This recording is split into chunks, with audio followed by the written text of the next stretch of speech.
the kanji on page 32, and we're going to start with this wonderful kanji meaning a rice field or a rice paddy.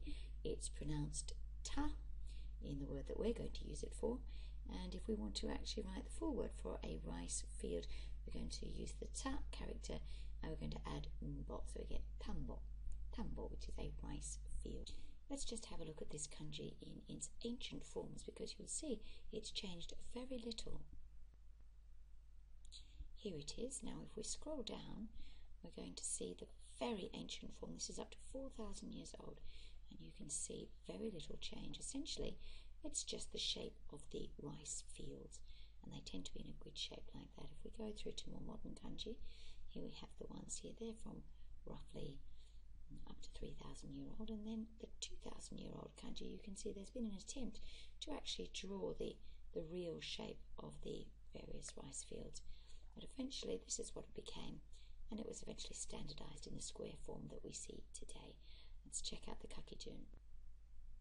It's a box shape, so we're going to go down on the left for our first stroke, and as always the next top and right hand stroke is always joined together, so across and down. Then we always fill in the middle. Now this is slightly irregular because we have to do our downstroke first, so that's san. Then we're going to go across, and once we've filled in the middle, we finish it off left to right. Let's look at that one more time. Ich, ni, san, shi, go. Next we're going to have a look at the character meaning river. There it is. It already looks like a river, doesn't it? And we're going to use it just as a single word. It doesn't have any other characters with it, so there it is.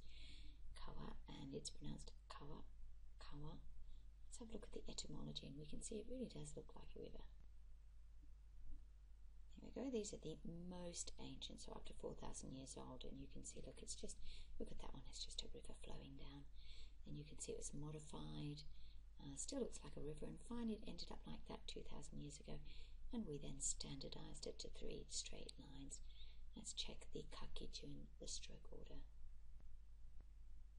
For this one, we're literally going left to right. Ich, ni, san, and the middle stroke there tends to be the shortest one. So ich, ni, san. Now the main reason that we actually have to learn a lot of these nature kanji is that they tend to be used in Japanese surnames, and if we don't know how to pronounce them, we can't read people's names. So here's the first example of a surname written using nature kanji. The first one, well, we've learnt it as hong, origin or root, but it does actually literally mean the root of something. There's the tree there, isn't it, with the ground indicated, and that shows the root. Of course, that's hon from nihon, but it's also this one, hon from honda, source of the rice field.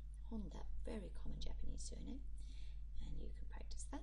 And then if we move down, then we get another one, Yamada, mountain rice field, Yamada, and that's also a common surname.